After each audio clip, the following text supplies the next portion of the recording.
She had 3 silver coins and nowhere left to run.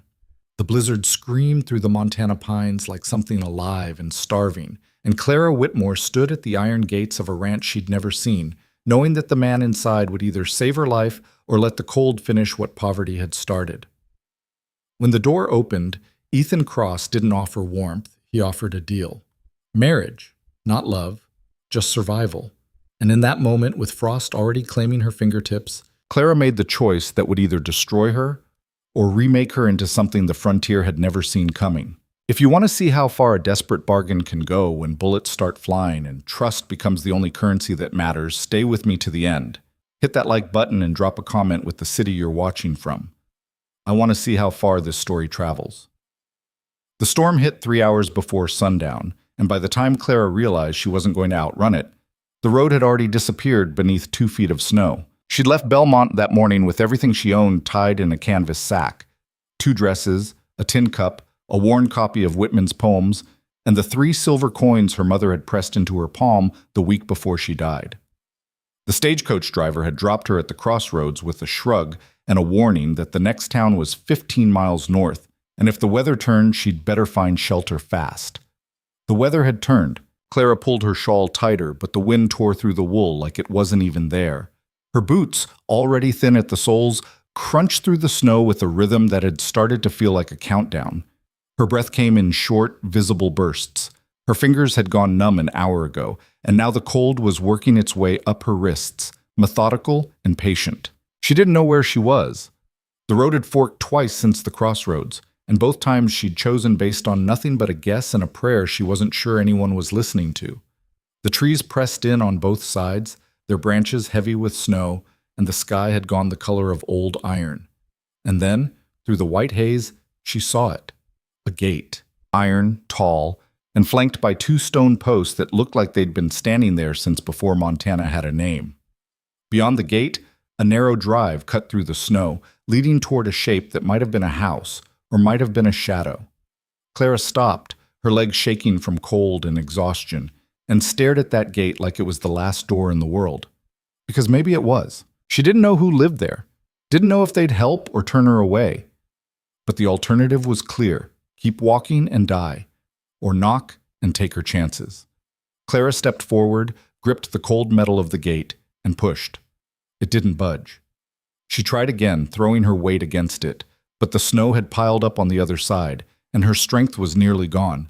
Panic flared in her chest, sharp and bitter. She couldn't even get through the damned gate. "Help!" she shouted, but the wind swallowed her voice before it could travel 10 feet.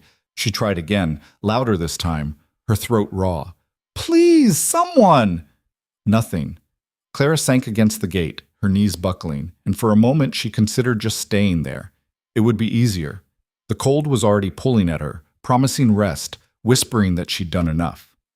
Then the door of the house opened. A man stepped out onto the porch, a rifle in one hand, his silhouette broad and solid against the glow of the firelight behind him.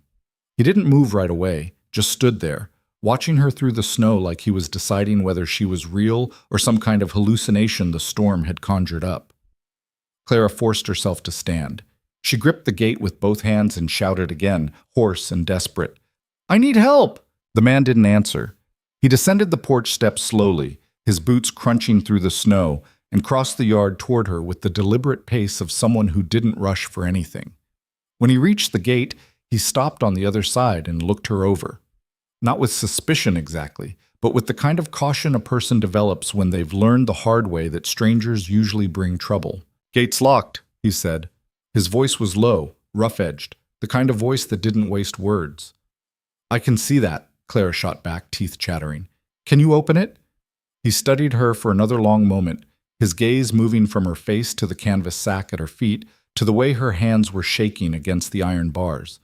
Then he reached into his coat, pulled out a key, and unlocked the gate with a single efficient motion. It swung open and Clara stumbled through, nearly collapsing before the man caught her by the arm. His grip was firm, steadying, and for a second she just stood there, leaning into the support, too cold and tired to care about pride. "You lost?" he asked. "I was trying to get to Ridgefield," Clara said, her voice barely more than a rasp. "Stagecoach dropped me at the crossroads.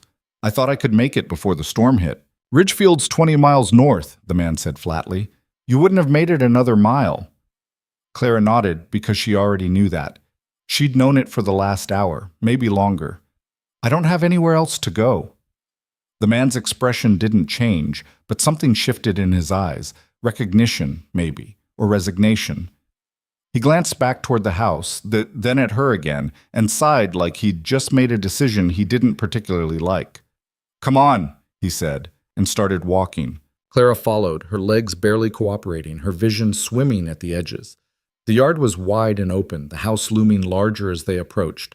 A 2-story structure with a wraparound porch and smoke curling from the chimney.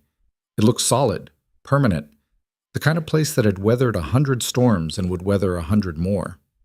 The man pushed open the front door and gestured for her to go inside. The warmth hit her like a wall, so sudden and overwhelming that her knees buckled again. She caught herself on the doorframe, her breath coming in short, shaky gasps as her body tried to remember what heat felt like. The man closed the door behind them, shutting out the wind and the snow, and the silence that followed was almost startling. Clara looked around, taking in the room, wooden floors, a stone fireplace with a fire crackling inside, a long table surrounded by mismatched chairs, and 2 boys sitting on the floor near the hearth, staring at her like she'd just walked out of a ghost story. "Who's she?" the older boy asked. He looked about 10, with dark hair and sharp eyes that didn't miss much. "Don't know yet," the man said. He set his rifle against the wall and turned to Clara. "You got a name?" "Clara Whitmore." "Ethan Cross," he said, nodding toward the boys. "That's Jacob. The little one's Samuel." Jacob continued to stare. Samuel, who couldn't have been more than 6, just blinked at her with wide eyes. "Sit down before you fall down," Ethan said, gesturing toward one of the chairs near the fire. Clara didn't argue. She sank into the chair, her whole body trembling as the warmth started to thaw her frozen limbs. It hurt. Pins and needles crawling up her arms and legs. But she didn't care. She was inside. She was alive. Ethan disappeared into another room and came back with a blanket, which he dropped over her shoulders without ceremony. Then he poured something from a kettle on the stove into a tin cup and handed it to her. "Drink," he said. Clara wrapped her hands around the cup, savoring the heat against her palms, and took a cautious sip. It was bitter, strong, and scalding hot, but it was the best thing she'd tasted in weeks. "Thank you," she said quietly. Ethan didn't respond. He pulled out a chair across from her and sat down, his arms folded on the table, and waited. Clara knew what he was waiting for. An explanation. A reason. Some kind of story that would make sense of why a woman was wandering alone through a blizzard with nothing but a canvas sack and 3 silver coins. "I was a school teacher," she said finally. "In Belmont. The town council decided they didn't need one anymore. They gave me 2 weeks' notice and told me to find work somewhere else." "Why Ridgefield?" Ethan asked. "I heard they were hiring a clerk position at the general store. I wrote to them last month and they said to come by if I was serious." Clara looked down at the cup in her hands.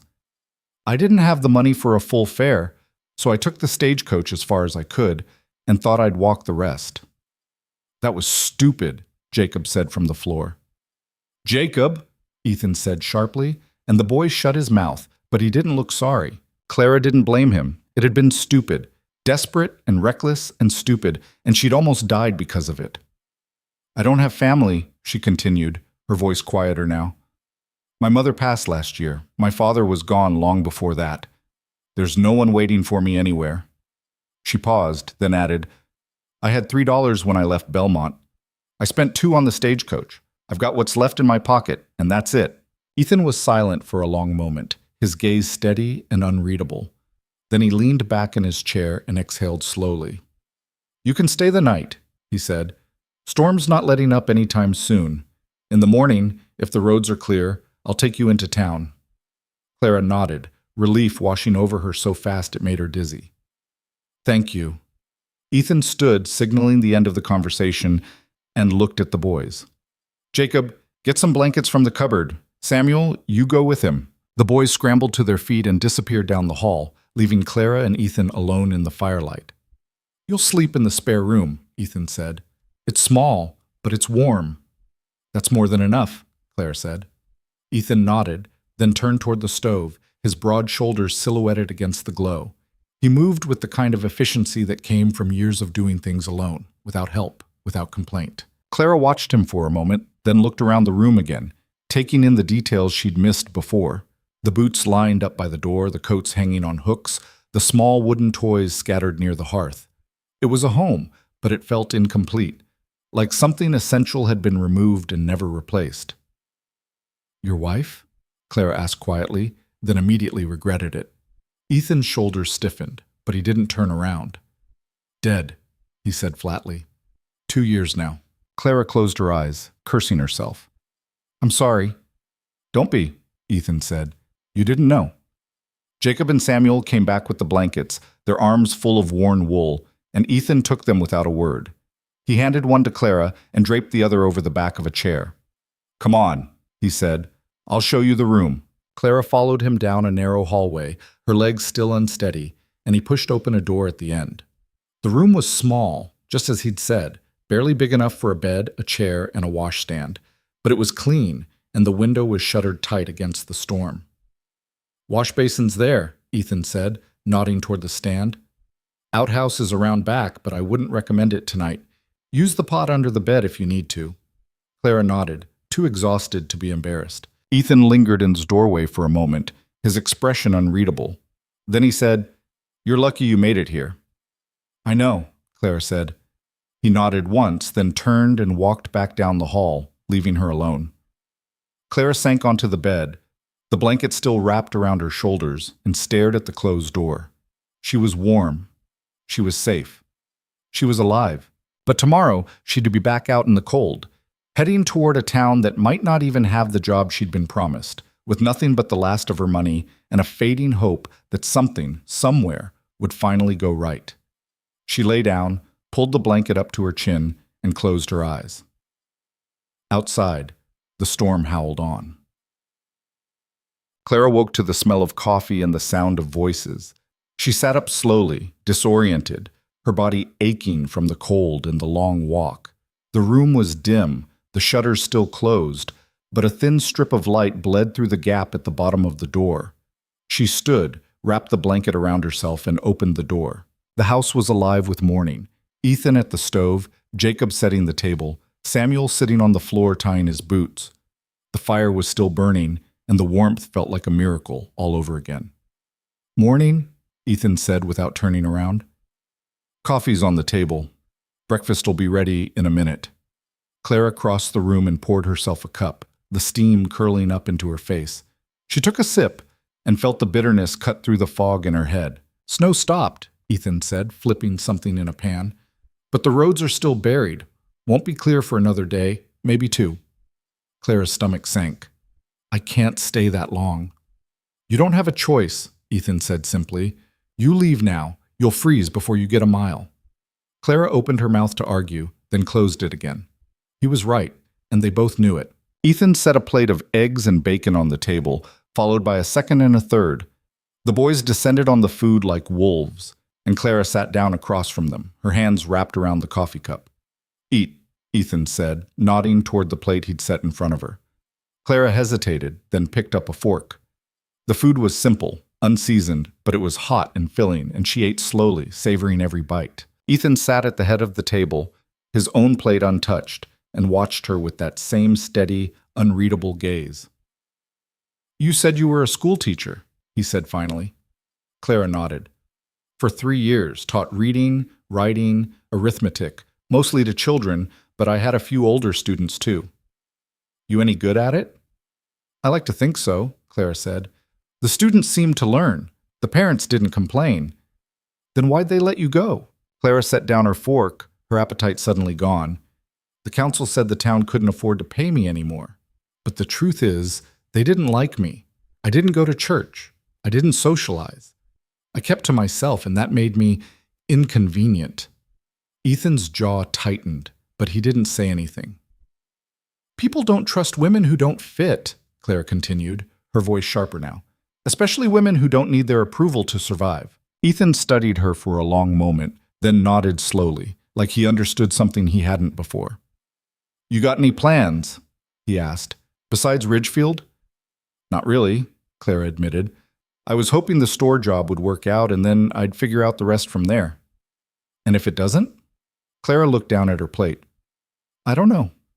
Ethan leaned back in his chair, his arms folded, and the silence stretched out between them. Then he said, I've got a proposition. Clara looked up, her heart kicking against her ribs. I need help, Ethan said bluntly. The boys need someone here during the day, someone to cook, clean, teach them when I can't, someone who can hold this place together when I'm out working the ranch. He paused, his gaze locked on hers. And I need a wife. Clara's breath caught. What? Not a real wife, Ethan said quickly. Not in the way you're thinking. I'm talking about a business arrangement. You stay here, help with the house and the boys, and I'll give you a roof, food, and a place to belong. No one in town will question it if we're married. They'll leave you alone, and you'll have security. Clara stared at him, her mind racing. You're asking me to marry you. I'm asking you to survive, Ethan said. Same as you were trying to do when you knocked on my gate. Clara's hands tightened around the coffee cup. Why me? You don't even know me. I know enough, Ethan said. You're not afraid of hard work. You're not afraid of being alone. And you're desperate enough to say yes. The words stung, but Clara couldn't argue with them. What if I say no? She asked. Ethan shrugged.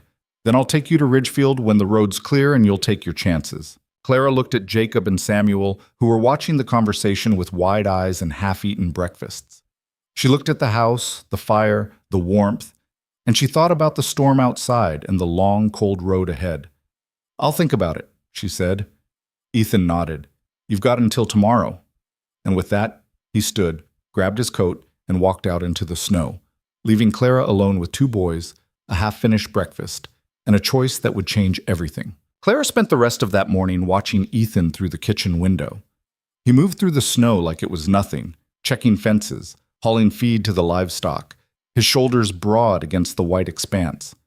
The boys had gone out with him after breakfast, bundled in coats too big for their frames, and she could hear their voices carrying across the yard, Jacob's sharp and certain, Samuel's higher and softer. She washed the breakfast dishes in water she'd heated on the stove, her hands moving automatically while her mind turned over Ethan's offer. Marriage. A business arrangement. Security in exchange for labor. Survival in exchange for belonging to a house that didn't really want her but needed her all the same. It wasn't romantic. It wasn't even kind. But it was honest, and Clara had learned a long time ago that honesty was rarer than kindness and worth more. She dried the last plate and set it on the shelf, then stood there staring at the empty kitchen. The house was clean but worn, functional but joyless. There were no curtains on the windows, no rugs on the floors, no pictures on the walls. It looked like a place where people existed but didn't live. The door opened and Samuel came in first, his cheeks red from the cold, snow clinging to his boots.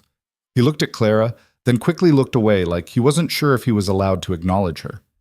Boots off, Clara said automatically, the teacher in her surfacing before she could stop it. Samuel froze, his eyes widening.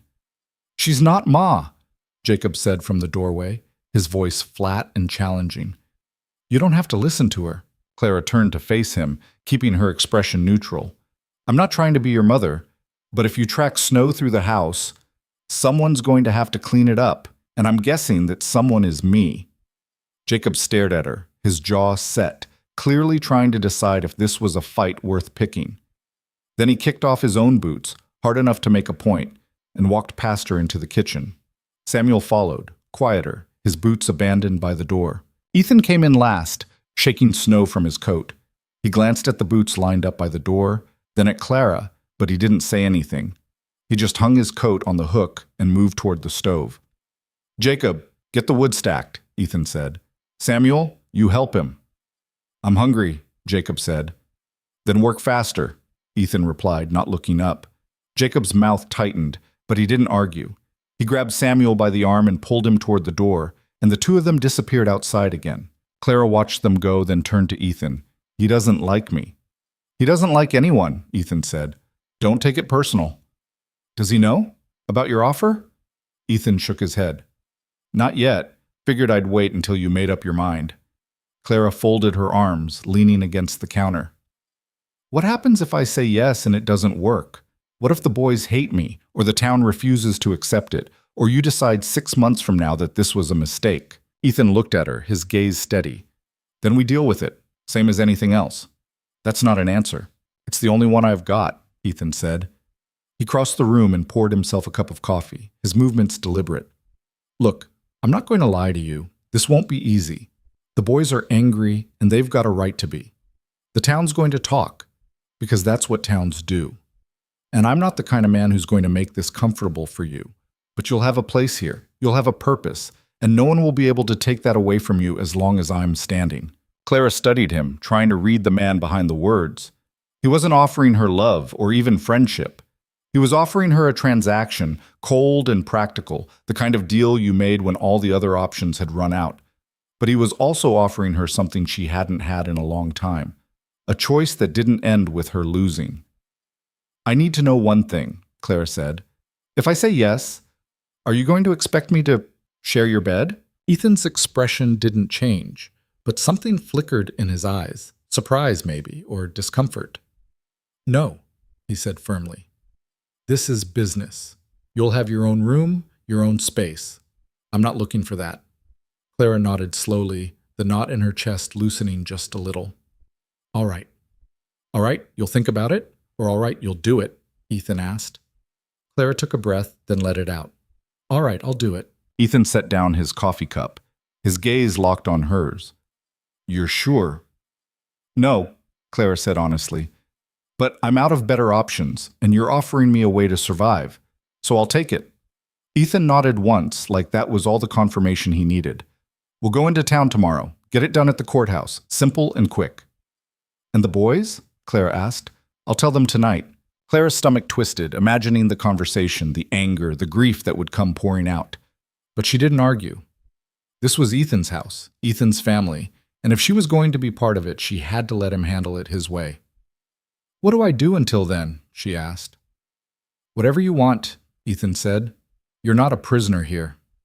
He grabbed his coat and headed back outside, leaving Clara alone in the kitchen again. She stood there for a long moment, staring at the door, trying to absorb the fact that she'd just agreed to marry a man she'd known for less than 24 hours.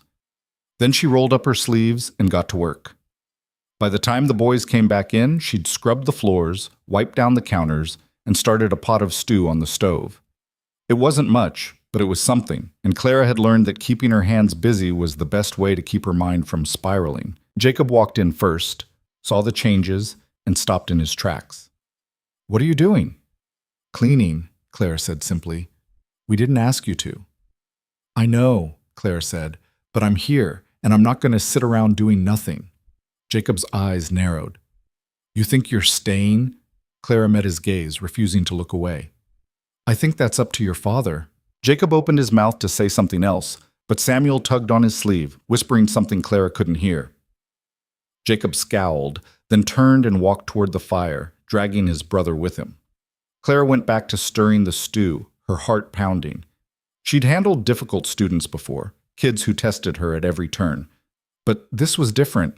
Jacob wasn't just testing her, he was protecting something, guarding a wound that hadn't healed, and she was the stranger, trying to step into the space his mother had left behind. Dinner that night was tense. Ethan sat at the head of the table, Jacob and Samuel on one side, Clara on the other. No one spoke. The only sounds were the scrape of spoons against bowls and the crackling of the fire. Clara ate slowly, keeping her eyes on her food, trying not to draw attention to herself. But she could feel Jacob watching her, his gaze heavy and hostile. Finally, Ethan set down his spoon and cleared his throat. Boys, I need to talk to you about something. Jacob looked up, his expression wary. Samuel just blinked, his spoon halfway to his mouth. Miss Whitmore is going to be staying here, Ethan said. Permanently. Jacob's face went hard. Why? Because I asked her to, Ethan said, and because this house needs someone to help run it. We don't need help, Jacob shot back. We've been fine without— We haven't been fine, Ethan interrupted, his voice firm but not unkind. And you know it. Jacob's jaw clenched, but he didn't argue. She's going to marry me, Ethan continued. Tomorrow, at the courthouse. And after that, she's going to be part of this family.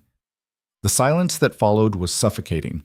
Samuel's eyes went wide, darting between his father and Clara like he was trying to understand. Jacob just stared at Ethan, his face flushed, his hands gripping the edge of the table. "You can't," Jacob said, his voice shaking. "You can't just replace her." "I'm not replacing anyone," Ethan said quietly. "Your mother's gone, Jacob. She's not coming back, and we can't keep living like she is." "I hate you," Jacob said, his voice breaking. He shoved his chair back and ran from the table, his footsteps pounding down the hallway. A door slammed, and then there was silence. Samuel sat frozen, his eyes shining with unshed tears. Ethan exhaled slowly, rubbing a hand over his face. "Go check on your brother," he said to Samuel. "Make sure he's all right."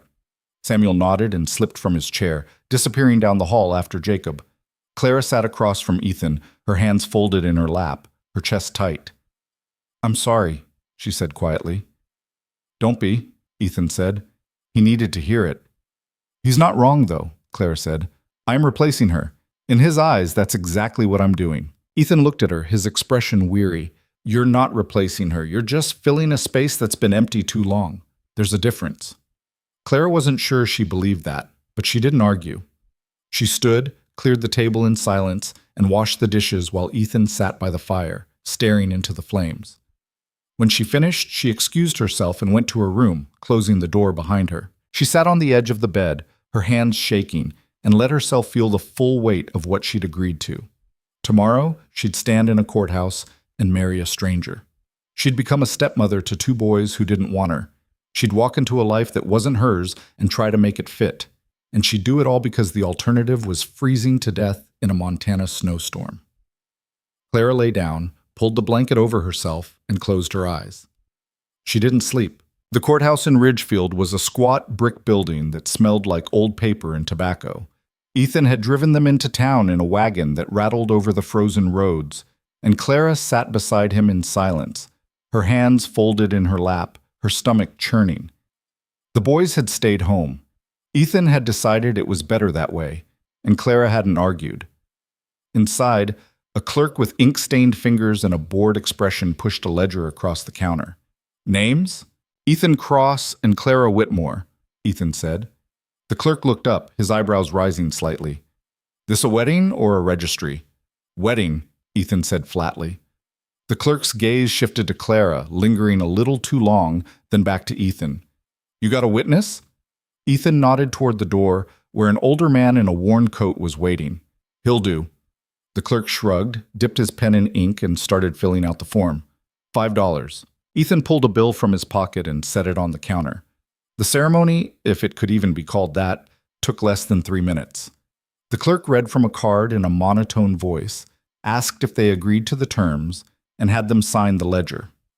The witness scrawled his name below theirs, and that was it. Clara was married. She stood there, staring at her name in the ledger, Clara Whitmore Cross, and felt nothing. No joy, no relief, just a hollow sense of finality. "You're all set," the clerk said, sliding a certificate across the counter. "Congratulations." Ethan took the certificate, folded it, and tucked it into his coat. Then he turned to Clara. "Let's go." They walked out into the cold, and Ethan helped her into the wagon without a word. The ride back was just as silent as the ride in. The only sound the creak of the wheels and the crunch of snow under the horses' hooves. Clara stared at the frozen landscape, her mind numb, and wondered if this was what the rest of her life would feel like. When they got back to the ranch, Jacob was waiting on the porch, his arms folded, his face a mask of cold fury.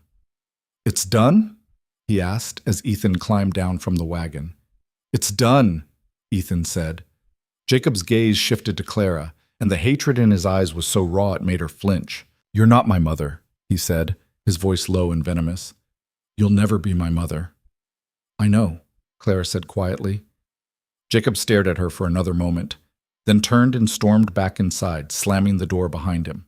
Ethan sighed, his shoulders sagging. "Give him time." "How much time?" Clara asked. Ethan didn't answer. The days that followed were some of the hardest Clara had ever lived. She woke before dawn, built the fire, made breakfast, and tried to carve out a space for herself in a house that didn't want her. The boys avoided her when they could and tolerated her when they couldn't. Jacob barely spoke to her, and when he did, His words were clipped and cold.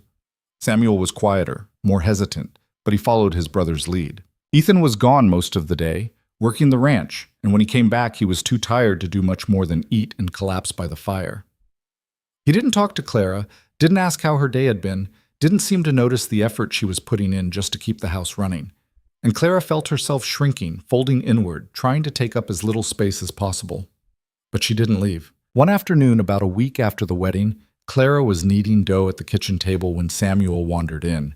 He stood in the doorway, watching her with wide, uncertain eyes. "Can I help?" he asked quietly.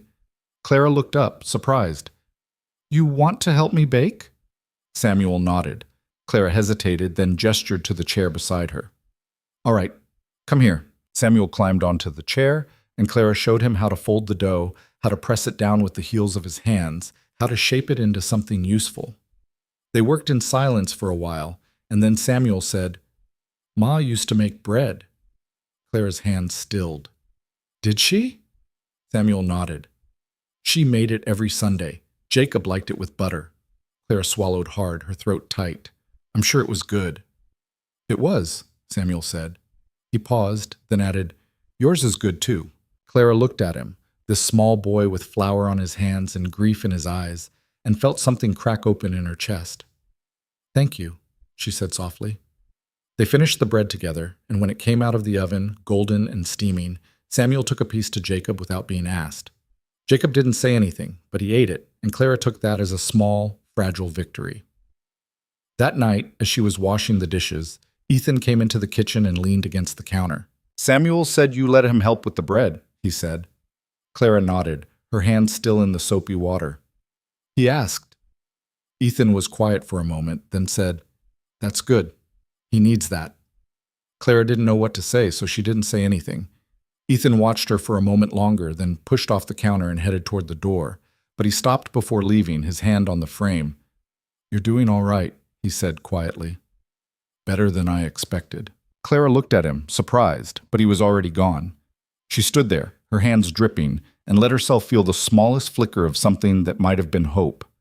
2 weeks after the wedding, a woman showed up at the door.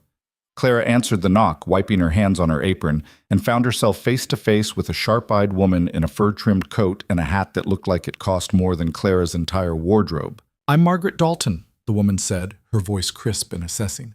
"I live at the adjoining ranch. I heard Ethan got himself a wife, and I had to see for myself." Clara's stomach tightened, but she kept her expression neutral. "Clara Cross." Margaret's gaze swept over her, taking in the plain dress, the flour-dusted apron, the lack of jewelry or pretense. "Well," she said, "you're certainly not what I expected." "I'm sorry to disappoint," Clara said evenly. Margaret's lips twitched, like she was trying not to smile. "I didn't say I was disappointed. May I come in?" Clara stepped aside, and Margaret swept into the house like she owned it. She looked around, her sharp eyes missing nothing. The clean floors, the neatly stacked wood, the pot of soup simmering on the stove. "You've been busy," Margaret said. "I do what needs doing," Clara said. Margaret turned to face her, her expression shrewd. "The town's been talking. They're saying Ethan married you out of desperation, that you're some kind of charity case." Clara's jaw tightened, but she didn't rise to the bait. "Let them talk." Margaret studied her for a moment, then nodded, like Clara had passed some kind of test. "Good answer. You're going to need that spine if you want to survive out here." She stayed for tea, asking pointed questions and offering unsolicited advice, and by the time she left, Clara felt like she'd been through an interrogation. But as Margaret climbed into her wagon, she turned back and said, "If you need anything, you come find me. Out here, women have to look out for each other. Heaven knows the men won't." Clara watched her drive away, unsure if she'd just made a friend or an enemy. That night, she told Ethan about the visit. "Margaret's all right," Ethan said. "She's nosy, but she's fair. If she likes you, she'll defend you. If she doesn't, she'll make your life difficult." "And which one am I?" Clara asked. Ethan almost smiled. "She came back to check on you, didn't she? That means you passed." Clara wasn't sure what she'd passed, but she'd take it. The winter dragged on, brutal and relentless, but Clara kept working. She cooked, cleaned, mended clothes, taught Samuel his letters, and slowly, painfully slowly, began to earn Jacob's grudging respect. It happened in small moments. Jacob stopped slamming doors when she was around. He started saying thank you when she handed him his plate. He even asked her once, stiffly, if she needed help carrying firewood. Clara said yes, and they worked in silence, side by side, and when they were done, Jacob didn't run away. Ethan noticed. He didn't say much, but Clara could see it in the way he watched her with the boys, the way his expression softened when Samuel laughed at something she said, the way he nodded when Jacob sat at the table without being told. And late one night, when the house was quiet and the fire was dying, Ethan said, "You're good with them." Clara looked up from the shirt she was mending. "They're good boys. They just needed someone to see that." Ethan was silent for a long moment, his gaze fixed on the fire. Then he said, "I'm glad you stayed." Clara's hand stilled, the needle frozen mid-stitch. "I know this isn't what you wanted," Ethan continued, "and I know it hasn't been easy. But you've made a difference here. The boys, they're better. The house is better. I'm better." Clara didn't know what to say. She'd spent so long believing she was just filling a space, just surviving, that the idea she'd actually mattered felt foreign. "Thank you," she said quietly. Ethan nodded, then stood and headed toward his room, leaving Clara alone by the fire. She sat there for a long time, staring at the flames, and let herself believe, just for a moment, that maybe, just maybe, she'd found a place where she belonged. The trouble started on a Wednesday in late February, when the snow had finally begun to thin and the days were stretching just a little longer. Clara was in the kitchen cutting potatoes when she heard the horses. Not Ethan's steady rhythm coming back from the north pasture, but something faster, harder, multiple animals moving with purpose. She set down the knife and wiped her hands on her apron, moving toward the window. 3 riders were coming up the drive, their faces shadowed beneath wide-brimmed hats, their horses kicking up clouds of dirty snow. They didn't slow as they approached the house. They rode right up to the porch like they owned the place. Clara's pulse quickened. She glanced toward the hallway where Jacob and Samuel were supposed to be doing their lessons, then back at the window. One of the men dismounted, his boots hitting the ground with a heavy thud. He was tall, broad-shouldered, with a thick beard and eyes that looked like they'd seen too much and cared about too little. The other 2 stayed on their horses, watching the house with the kind of stillness that made Clara's skin crawl. The bearded man climbed the porch steps and knocked, 3 sharp raps that rattled the door in its frame. Clara took a breath, squared her shoulders, and opened it. The man looked her over, his gaze slow and deliberate, then smiled. It wasn't a friendly smile. "Afternoon, ma'am. Is Ethan Cross around?" "He's working," Clara said, keeping her voice steady. "Can I help you?" "Depends," the man said. "You his wife?" Clara hesitated, then nodded. "I am." The man's smile widened, showing teeth that were yellowed and crooked. "Well, ain't that something? Heard he'd gone and got himself hitched. Didn't believe it till now." "What do you want?" Clara asked. "Just a conversation," the man said. "Nothing to worry your pretty head about." Clara's jaw tightened, but she didn't rise to the bait. "If you want to talk to my husband, you'll have to come back later." The man's smile faded. "That's not real convenient for me." "It'll have to do," Clara said, and started to close the door. The man's hand shot out, catching the edge of the door and holding it open. "Now that's not very hospitable." Clara's heart slammed against her ribs, but she didn't step back. "Take your hand off my door." The man leaned in, his breath sour and hot. "Or what?" "Or I'll put a bullet in you," Clara said, her voice cold and flat. The man blinked, surprised, then laughed, a low, ugly sound. "You got a gun, little lady?" "I do," Clara said, though she didn't. The rifle was hanging above the fireplace, and she had no idea if it was even loaded, but she kept her eyes locked on his, refusing to flinch. The man studied her for a long moment, then slowly pulled his hand back. "You got some fire in you, I like that." "Leave," Clara said.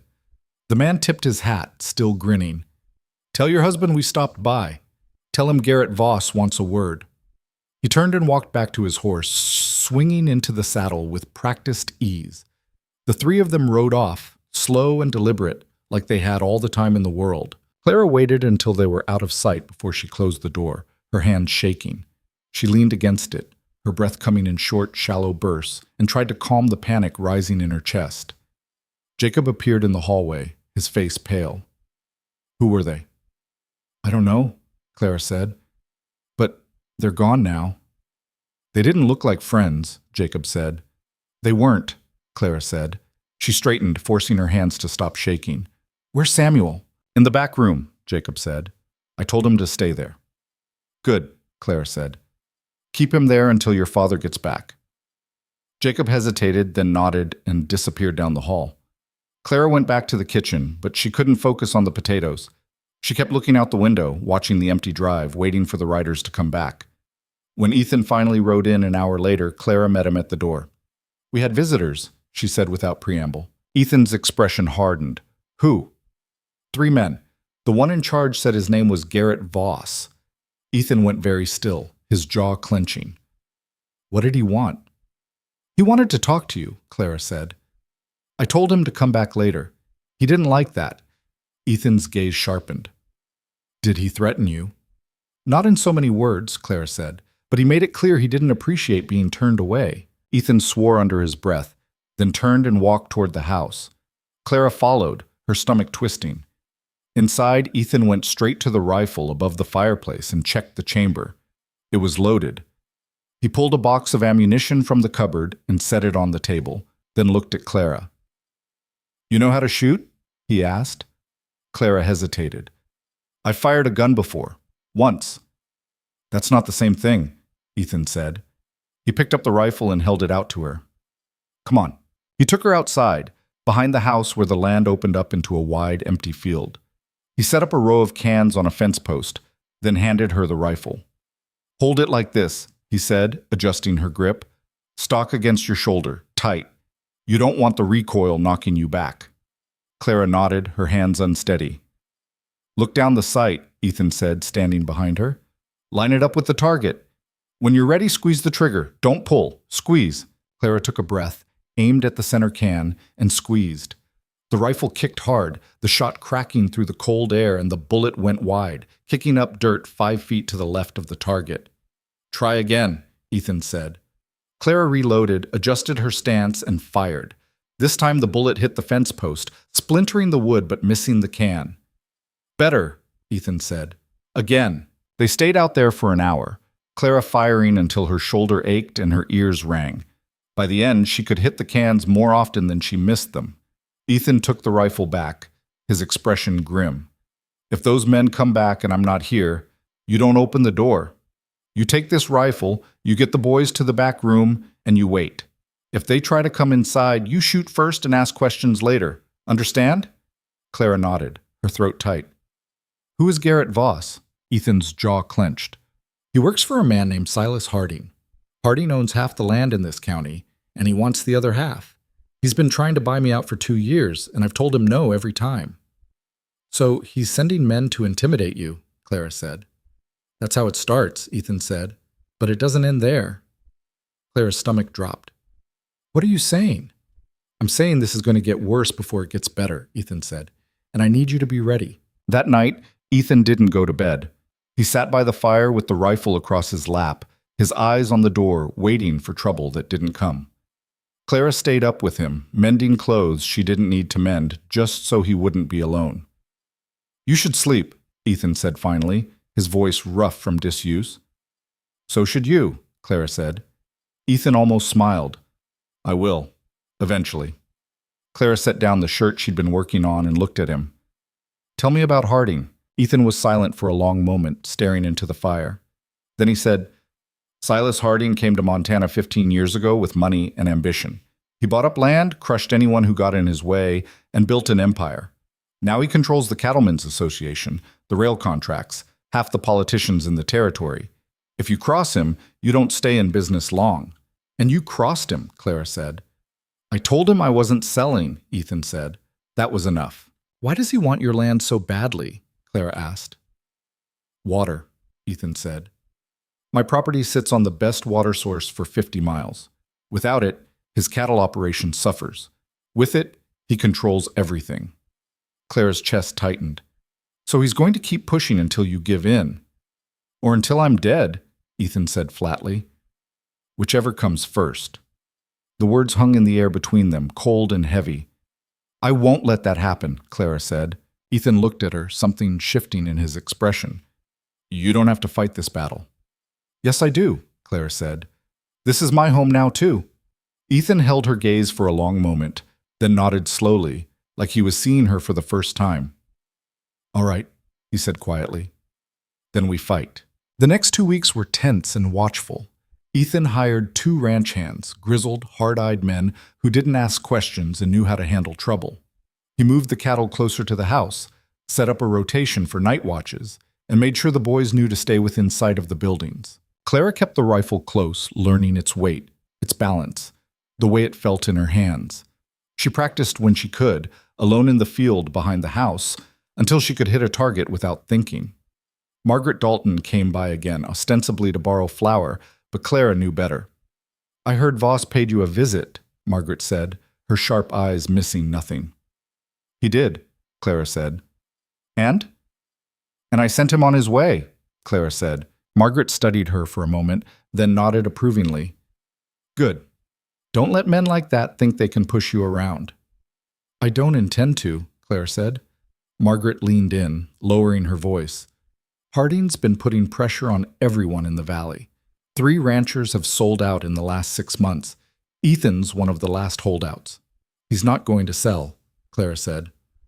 I know, Margaret said. That's what worries me. She left shortly after, and Clara stood on the porch, watching the horizon, feeling the weight of what was coming. That night, the attack came. Clara woke to the sound of gunfire, sharp, staccato cracks that shattered the silence. She bolted upright, her heart racing, and grabbed the rifle from beside the bed. In the hallway, she nearly collided with Jacob, who was clutching Samuel's hand, his face white with fear. Stay in your room, Clara said, her voice sharp and urgent. Lock the door and don't come out until I tell you. Where's Pa? Jacob asked. I don't know, Clara said. Go, now. The boys ran back to their room and Clara heard the lock click into place. She moved toward the front of the house, the rifle heavy in her hands, her pulse pounding in her ears. Through the window, she could see shadows moving in the yard. Men on foot, spreading out, their faces hidden in the darkness. One of them carried a torch, the flame casting long, flickering shadows. The front door was locked, but Clara didn't trust it to hold. She braced the rifle against her shoulder and aimed at the window, her hand steady despite the fear clawing at her chest. A figure moved past the window, and Clara's finger tightened on the trigger. Then she heard Ethan's voice, loud and commanding, cutting through the chaos. Get off my land! A gunshot answered him, and Clara's breath caught. She moved to the door, unlocked it, and stepped out onto the porch. The cold hit her like a slap, but she barely felt it. She raised the rifle, scanning the yard, and saw Ethan near the barn, his own rifle raised, facing down 2 men who'd taken cover behind a wagon. One of the men saw Clara and started to turn his gun toward her. Clara didn't think. She just fired. The shot rang out loud and final, and the man staggered, clutching his shoulder. He dropped his gun and fell to his knees, cursing. The other man spun toward her, his eyes wide, and Ethan took the opportunity to fire. The bullet hit the ground near the man's feet, and he scrambled back, yelling something Clara couldn't make out. The torchbearer threw his flame toward the barn, and it landed in the snow, hissing and dying. Next one goes through your chest, Ethan shouted. Now get the hell out of here. The men hesitated, then retreated, dragging their wounded companion with them. They disappeared into the darkness, and the sound of hoofbeats faded into the distance. Ethan stood in the yard, his rifle still raised, his chest heaving. Clara stayed on the porch, her own rifle aimed at the shadows, waiting for them to come back. But they didn't. After a long, tense silence, Ethan lowered his rifle and turned toward the house. He saw Clara standing there, her face pale but her hand steady, and something flickered in his eyes. Surprise, maybe, or respect? You shot him, Ethan said. He was going to shoot you, Clara said simply. Ethan stared at her for a moment, then nodded. Get inside. Make sure the boys are all right. Clara went back inside, her legs shaking now that the adrenaline was starting to fade. She knocked on the boys' door, and Jacob opened it immediately, his face tight with fear. Are you okay? He asked. I'm fine, Clara said. Your father's fine. It's over. Samuel pushed past Jacob and threw his arms around Clara's waist, his small body trembling. Clara's throat tightened and she rested a hand on his head, holding him close. "It's all right," she said softly. "You're safe." Jacob stood in the doorway, watching her, and for the first time since she'd arrived, there was no anger in his eyes, just fear, and something that might have been gratitude. Ethan came in a few minutes later, blood on his knuckles and exhaustion etched into every line of his face. He looked at Clara, then at the boys, and exhaled slowly. "Anyone hurt?" he asked. "We're fine," Clara said. "Clara." Ethan nodded, then looked at Samuel, who was still clinging to Clara. "You did good, staying in your room." Samuel nodded against Clara's side, and Jacob just stared at the floor. "Go back to bed," Ethan said. "I'll be here if you need me." The boys disappeared into their room, and Clara and Ethan were left alone in the hallway. "You shouldn't have come outside," Ethan said quietly. "Yes, I should have," Clara said. "And you know it." Ethan's jaw tightened, but he didn't argue. He just looked at her, really looked at her, and something in his expression shifted. "You're not who I thought you were," he said finally. "Neither are you," Clara said. They stood there for a moment, the space between them charged with something Clara couldn't name. Then Ethan turned and walked toward his room, leaving Clara alone in the dark. She went back to her own room, set the rifle down, and sat on the edge of the bed, her hands still shaking. She'd fired a gun at a man tonight. She'd pulled the trigger and watched him fall, and she didn't regret it. But she also knew, with a cold, creeping certainty, that this was only the beginning. The next morning, Ethan rode into town to report the attack.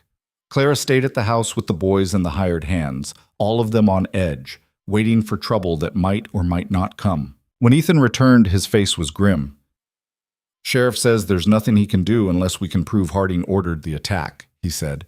"And since Voss and his men are long gone, we've got no evidence." "So they just get away with it," Clara said, her voice tight with anger.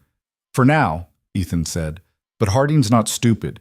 He knows we fought back. He knows we're not going to roll over. That'll make him think twice before he tries again." "Or it'll make him send more men," Clara said. Ethan didn't disagree. That night, Clara couldn't sleep. She lay in bed, staring at the ceiling, listening to the wind outside and the creak of the house settling. Her mind kept replaying the attack, the gunfire, the shadows, the moment she'd pulled the trigger. She'd crossed a line tonight, stepped into something violent and irreversible, and there was no going back. But she also knew, with a clarity that surprised her, that she'd do it again. Because this was her home now. These were her people. And she'd be damned if she let someone take that away from her. The following week brought an uneasy calm. No more riders appeared at the gate. No more gunfire shattered the night. But the tension didn't ease. It just settled deeper, like a weight pressing down on all of them. Clara went about her work with a new awareness, her eyes always scanning the horizon, her ears tuned to the sound of approaching horses. The rifle stayed within reach, propped against the wall near the stove, and she checked it every morning to make sure it was loaded. The boys felt it too. Jacob was quieter, more watchful, and he started staying closer to the house. Samuel had nightmares, waking up crying in the middle of the night, and Clara would go to him, sitting on the edge of his bed and holding his hand until he fell back asleep. Ethan worked himself into exhaustion, riding out before dawn and coming back after dark, his face haggard and his temper short. He didn't talk much, but Clara could see the worry in his eyes, the way he checked the locks twice before bed, the way his hand always rested near his gun. One evening, as Clara was cleaning up after dinner, Margaret Dalton arrived again, this time with a basket of preserves and a grim expression. "I heard what happened," Margaret said, setting the basket on the table. "The whole valley's talking about it." "Let them talk," Clara said. Margaret studied her, then nodded. "You're tougher than you look." "I have to be," Clara said. Margaret sat down, folding her hands on the table. "Harding's not going to stop. You know that, don't you?" Clara nodded. "Ethan told me." "He's got the money, the influence, and the men," Margaret said. "And he doesn't take no for an answer. If Ethan keeps refusing to sell, Harding's going to escalate. Next time, it won't just be a warning." Clara's jaw tightened. "Then we'll be ready." Margaret leaned forward, her voice low and urgent. "Listen to me. There are other ranchers in this valley who want to stand up to Harding, but they're too afraid to do it alone. If Ethan can rally them, if he can get them to band together, they might have a chance." "Why are you telling me this?" Clara asked. "Because Ethan listens to you," Margaret said. "I've seen the way he looks at you. You're not just his wife anymore, you're his partner, And if anyone can convince him to fight smart instead of alone, it's you." Clara didn't know what to say. The idea that Ethan listened to her, that she had any real influence over him, felt foreign and uncomfortable. But she also knew Margaret was right. After Margaret left, Clara found Ethan in the barn, fixing a broken harness by lantern light. She leaned against the doorframe, watching him work. "Margaret thinks you should talk to the other ranchers," Clara said. "Get them to stand with you against Harding." Ethan didn't look up.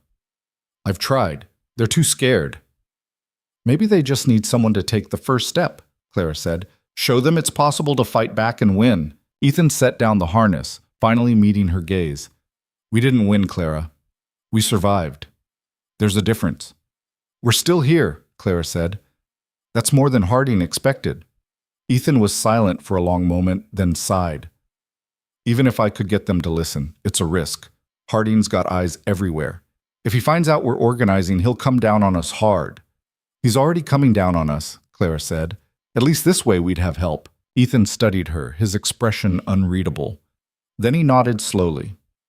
"All right, I'll try." Clara felt a flicker of relief, but it was tempered by the knowledge that this was only going to make things more dangerous. Ethan reached out and caught her hand, his grip warm and solid. "Thank you," he said quietly. Clara looked down at their joined hands, startled by the gesture. "For what?" "For staying," Ethan said. "For fighting. For not running when you had every reason to." Clara's throat tightened. "I told you. This is my home now, too." Ethan's gaze held hers for a moment longer. Then he released her hand and turned back to his work. Clara walked back to the house, her heart pounding, and wondered when exactly this cold, practical arrangement had started to feel like something more. 3 days later, Ethan held a meeting at the ranch. 5 other ranchers showed up, their faces lined with worry and suspicion. They sat around the long table in the kitchen, drinking coffee Clara had brewed, and listened as Ethan laid out the situation. "Harding's not going to stop," Ethan said. "He's going to keep pushing until we're all gone. But if we stand together, if we refuse to sell and back each other up, we've got a chance. A chance to get ourselves killed," one of the men muttered. "Or a chance to keep what's ours," Ethan shot back. "Your choice." The room was silent, the tension thick enough to cut. Finally, an older rancher named Tom Brennan spoke up. "What are you proposing?" "We form a pact," Ethan said. "Any of us gets threatened, the rest of us show up armed and ready. We make it clear to Harding that he can't pick us off one by one." "And what if he comes at us all at once?" another man asked. "Then we fight," Ethan said simply. "Together." The ranchers exchanged glances, uncertainty written on every face. Clara, who'd been standing in the corner, stepped forward. "You're all afraid," she said, her voice cutting through the murmurs. "And you should be. But fear won't save your land. It won't protect your families. Standing together might not guarantee you'll win, but standing alone guarantees you'll lose." The men looked at her, some with surprise, others with grudging respect. Tom Brennan nodded slowly. "She's right. We've been too damn scared for too long." One by one, the ranchers agreed. They shook hands, made their pact, and left with grim determination etched into their faces. When they were gone, Ethan turned to Clara. "You didn't have to do that." "Yes, I did," Clara said. "Someone had to." Ethan looked at her, and for the first time since she'd arrived, he smiled. A real smile, small and fleeting, but genuine. "You're something else, Clara Cross," he said. Clara didn't know how to respond, so she just smiled back and went to clean up the coffee cups. But as she worked, she felt the weight of what they'd just set in motion. The fight was coming, and when it did, there'd be no turning back. The retaliation came faster than any of them expected. 2 days after the meeting, Tom Brennan's barn burned to the ground. Clara heard about it from Margaret, who rode up to the house in the middle of the afternoon with her face flushed and her horse lathered from being pushed too hard. "They hit Tom last night," Margaret said, barely waiting for Clara to open the door. "Burned his barn, killed 3 horses. Left a note nailed to his fence that said he should reconsider his alliances." Clara's stomach turned. "Is Tom all right?" "He's alive," Margaret said. "But he's scared. They all are." "Where's Ethan?" Clara asked. "Out with the others," Margaret said. "They rode to Tom's place at dawn. I came to warn you. If Harding's willing to burn Tom out, he won't stop there." Clara nodded, her mind already racing. "Come inside. I'll make coffee." Margaret followed her in, and they sat at the kitchen table in tense silence while the coffee brewed. Through the window, Clara could see Jacob and Samuel playing near the barn, oblivious to the danger closing in around them. "You need to send the boys away," Margaret said quietly. Clara looked at her. "Where?" "I don't know. Somewhere safe. Somewhere Harding can't reach them." "Ethan won't do that," Clara said. "He won't send them away." "Then you need to convince him," Margaret said, "because if Harding's willing to kill horses to make a point, he won't hesitate to hurt children." The words settled over Clara like ice water, and she felt her hands tighten around her cup. "I'll talk to him," Clara said. Margaret nodded, finished her coffee, and left. Clara stood at the window, watching the boys, and felt the weight of responsibility pressing down on her shoulders. When Ethan returned that evening, his face was dark with anger. He walked into the house, threw his hat on the table, and stood there for a moment, his jaw clenched so tight Clara could see the muscle jumping. "How bad is it?" Clara asked. "Bad," Ethan said. "Tom lost everything in that barn. Tools, feed, 3 good horses. He's talking about selling." "Can you blame him?" Clara asked. Ethan's gaze snapped to hers. "No, but if he sells, the rest will follow, and then we're done." Clara moved toward him, her voice steady. "Margaret thinks we should send the boys away, somewhere safe." Ethan shook his head immediately. "No. Ethan, I said no," Ethan snapped. "I'm not sending my sons away because some bastard wants to scare me into submission." "It's not about submission," Clara said, her voice rising. "It's about keeping them alive." Ethan's eyes blazed. "They're my sons. They stay here. And if something happens to them?" Clara demanded. "If Harding decides to use them to get to you, what then?"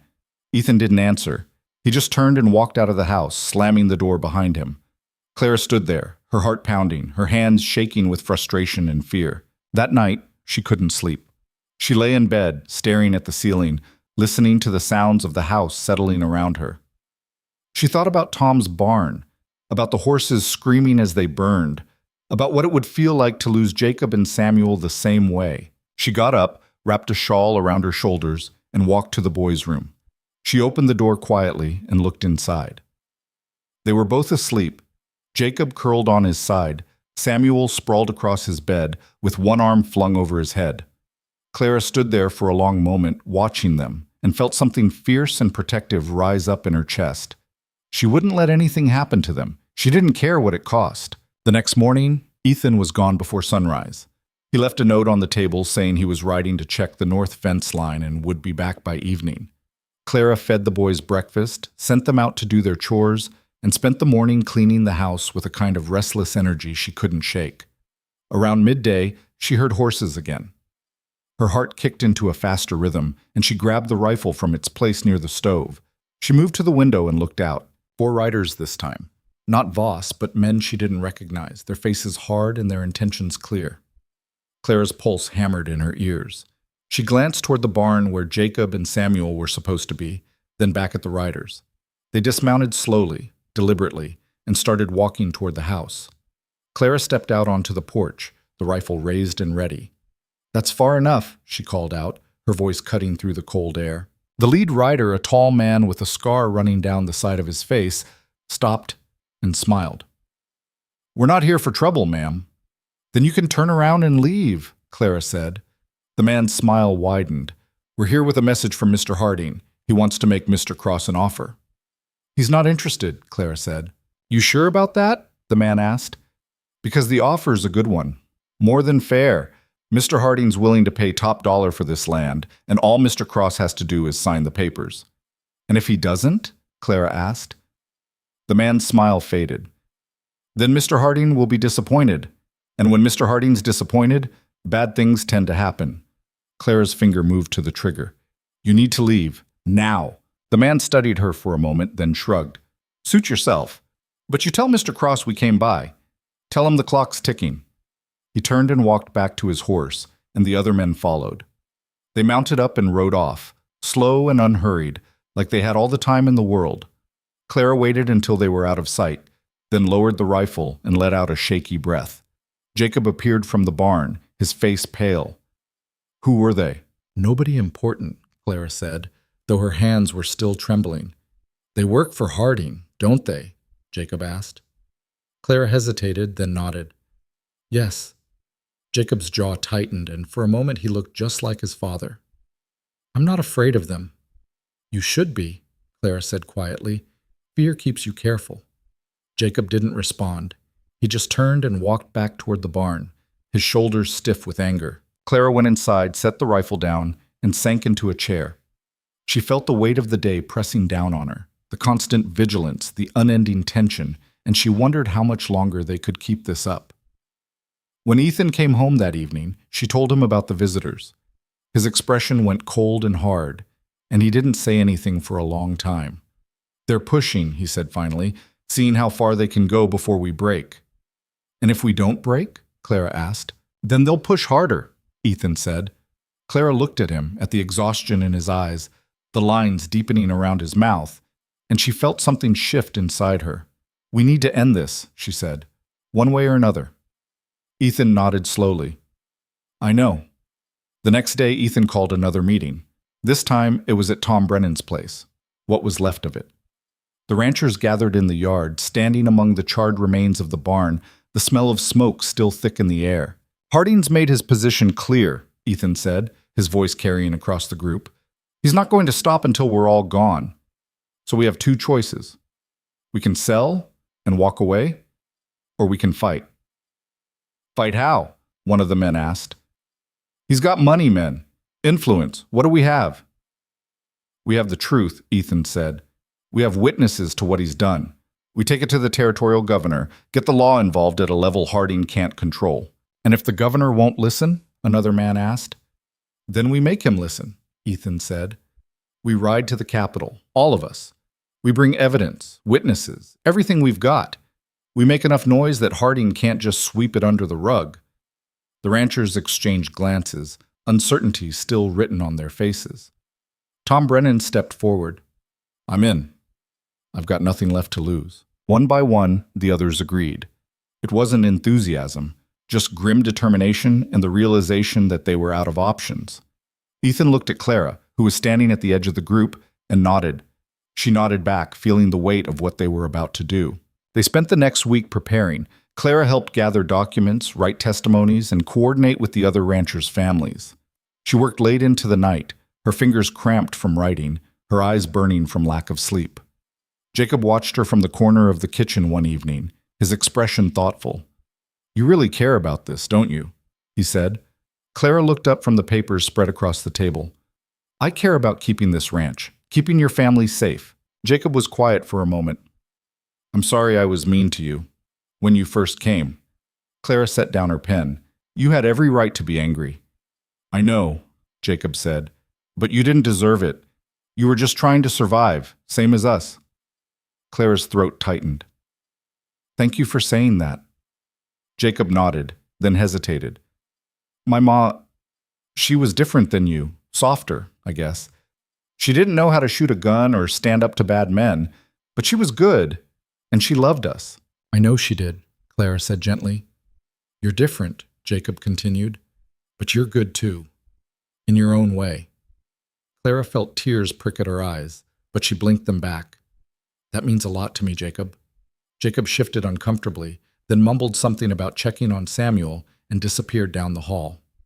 Clara sat there, staring at the papers in front of her, and felt something settle in her chest, a sense of belonging she hadn't felt since her mother died. The night before Ethan was supposed to leave for the Capitol, Clara found him in the barn, checking the horses. You're really going through with this, she said. Ethan looked up. I am. What if it doesn't work? Clara asked. What if the governor won't listen, or Harding gets to him first? Then I'll figure out another way, Ethan said. But I can't just sit here and wait for him to destroy everything I've built. Clara nodded, understanding. How long will you be gone? A week? Maybe 2, Ethan said. Depends on how long it takes to get a meeting. And while you're gone? Clara asked. You'll be here, Ethan said simply. You and the hired hands. You'll keep things running. Clara's chest tightened. You're putting a lot of faith in me.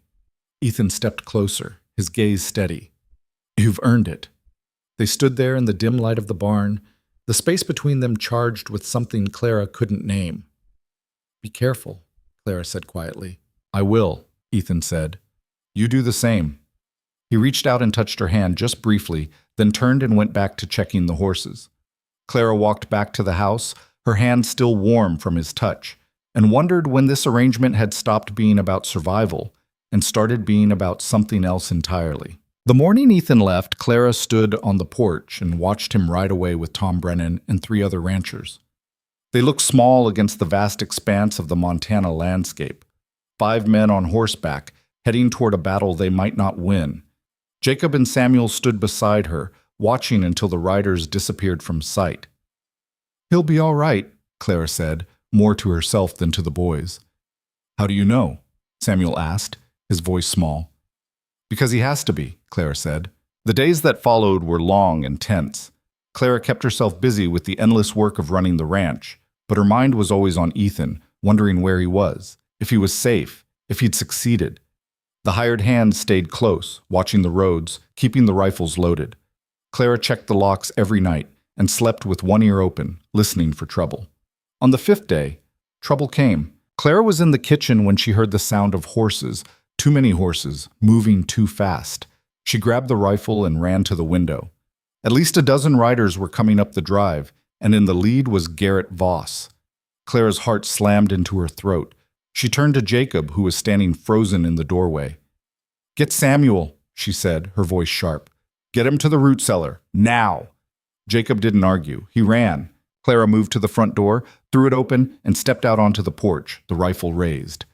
Voss pulled his horse to a stop, grinning. Well, well, the little lady's all alone. Get off my property, Clara said, her voice steady despite the fear clawing at her insides. Your property? Voss laughed. That's rich. Where's your husband, Mrs. Cross? None of your business, Clara said. Voss dismounted, his movements slow and deliberate. See, I think it is my business, because Mr. Harding's getting real tired of waiting for an answer, and if Mr. Cross isn't here to give one, maybe you can give it for him. The answer's no, Clara said. It's always been no. Voss's smile faded. That's disappointing. He gestured to the men behind him, and they started to dismount. Clara's finger moved to the trigger. I said get off my property. Or what? Voss asked, stepping closer. You gonna shoot all of us? I'll shoot you first, Clara said. Then we'll see how brave the rest of them are. Voss stopped, his eyes narrowing. You're bluffing. Try me, Clara said. For a moment they stood there, locked in a silent standoff. Then one of the hired hands appeared from the barn, rifle in hand, followed by the other. They took up positions on either side of the porch, their weapons trained on Voss's men. Voss's jaw tightened. This isn't over. It is for today, Clara said. Voss stared at her for a long moment, then turned and remounted his horse. Mr. Harding's going to hear about this. Good, Clara said. Tell him I said he can go to hell. Voss's face darkened, but he spurred his horse and rode off, his men following. Clara stood on the porch, the rifle still raised, until they were out of sight. Then her legs gave out, and she sank down onto the steps, her whole body shaking. One of the hired hands came over, his expression grim. That was close, ma'am. Too close, Clara said. Jacob emerged from the house, his face white. Is it over? For now, Clara said. She looked at him, then at the hired hand. Double the watch tonight. If they come back, I want to know about it. The man nodded and walked away. Clara stood, her legs still unsteady, and went inside. She found Samuel in the root cellar, huddled in the corner, his eyes wide with fear. It's all right, Clara said, kneeling beside him. They're gone. Samuel threw his arms around her neck, and Clara held him tight, feeling the weight of what had just happened. She'd faced down Garrett Voss and a dozen armed men with nothing but a rifle and sheer will, and somehow she'd won. But she knew it wouldn't last. That night Clara sat by the fire, the rifle across her lap, and waited. She didn't sleep, didn't let her guard down, just sat there in the dark, listening. The boys were asleep in their room, the hired hands were on watch, and the house was quiet. But Clara's mind was racing. She kept replaying the confrontation with Voss, kept thinking about the look in his eyes when she'd told him to leave. He'd been testing her, seeing if she'd break without Ethan there to back her up. And she hadn't broken. But next time, he'd come with more men. Next time, he wouldn't leave so easily.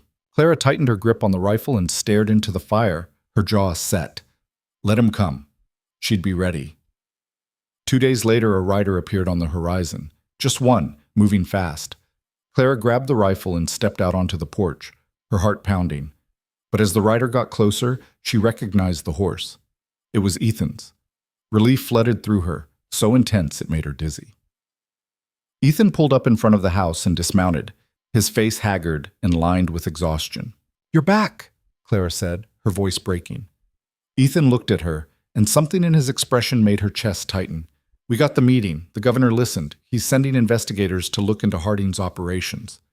Clara's breath caught. "That's good. It's a start," Ethan said. "But it's going to take time. And Harding knows we went over his head. He's going to retaliate." Clara nodded, unsurprised. "He already tried. Voss came here with 12 men." Ethan's expression went dark. "What happened?" "I sent them away," Clara said simply. Ethan stared at her, and then, to her surprise, he reached out and pulled her into his arms. Clara froze, startled, then slowly relaxed into the embrace. She could feel his heartbeat, strong and steady, and the warmth of his body against hers. "I was worried about you," Ethan said quietly, his voice rough. "I was worried about you too," Clara said. They stood there for a long moment, holding each other, and Clara felt something shift between them, something fragile and new, something that felt a lot like hope. Then Ethan pulled back, his hand still on her shoulders, and looked at her. "This isn't over," he said. "I know," Clara said. "But we're going to win," Ethan said, "because we're not doing this alone anymore." Clara nodded, and for the first time since the fight began, she believed him. That night, Ethan told Clara everything. They sat at the kitchen table long after the boys had gone to bed, the lamp burning low between them, and he laid it all out. The meeting with the governor, the promises made, the timeline for the investigation, and the warning they'd received on the way back. "One of Harding's men stopped us outside of Helena," Ethan said, his voice low and tired. "Said Harding knows what we did. Said he's not going to let it stand." Clara's hands tightened around her cup. "What does that mean?" "It means he's going to come at us hard," Ethan said. "He's going to try to finish this before the investigators arrive." "How long do we have?" Clara asked. "A week, maybe 2, Ethan said. "Depends on how fast the territorial office moves." Clara nodded, her mind already working through the possibilities. "We need to fortify the ranch, bring in more men, make sure we can hold out if he tries a full assault." Ethan looked at her, something like admiration flickering in his eyes. "You've been thinking about this." "I've had time to think," Clara said, "while you were gone." Ethan reached across the table and took her hand, his grip warm and solid. "I'm sorry I left you here alone to deal with Voss." "I wasn't alone," Clara said. I had the boys, I had the hired hands." "You know what I mean," Ethan said. Clara looked at him, really looked at him, and saw the exhaustion etched into every line of his face, the weight he'd been carrying for so long without anyone to share it with. "We're in this together now," Clara said quietly. "You don't have to carry it alone anymore." Ethan's jaw tightened, and for a moment she thought he might argue, but then he just nodded, his thumb brushing over her knuckles in a gesture so gentle it made her chest ache. "Together," he said. They sat there in the lamplight, hands joined across the table, and Clara felt something settle deep in her bones, a sense of certainty she hadn't felt in months. Whatever was coming, they'd face it side by side. The next morning, Ethan rode out to gather the other ranchers. He came back at dusk with Tom Brennan and 4 others, their faces grim but determined. "We've got 10 days, give or take," Ethan told them. "That's how long until the investigators get here. We just have to hold out until then." "And if Harding doesn't give us 10 days?" one of the men asked. "Then we make him regret starting this fight," Ethan said. They spent the next 2 days fortifying the ranch. They built barricades around the main house, positioned men at strategic points, stockpiled ammunition and supplies. The other ranchers brought their families to Ethan's property, figuring there was safety in numbers. The house filled with people, women cooking in shifts, children playing in the main room, men taking turns on watch.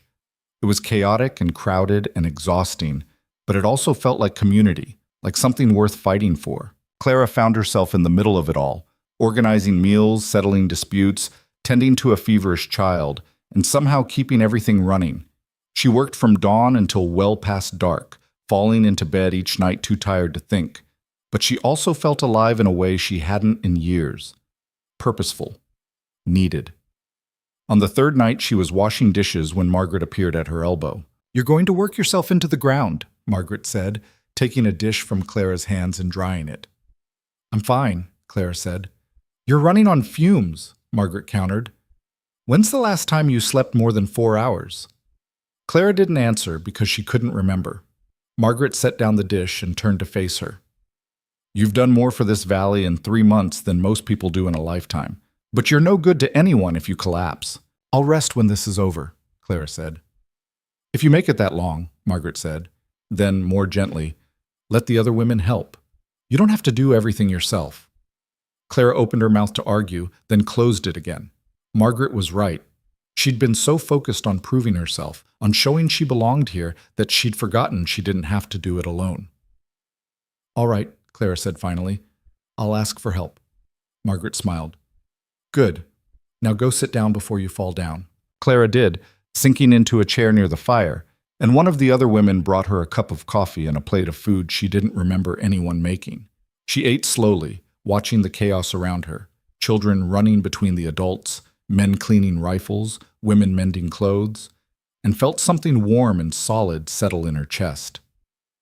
This was what family looked like, messy and imperfect and held together by necessity and choice in equal measure.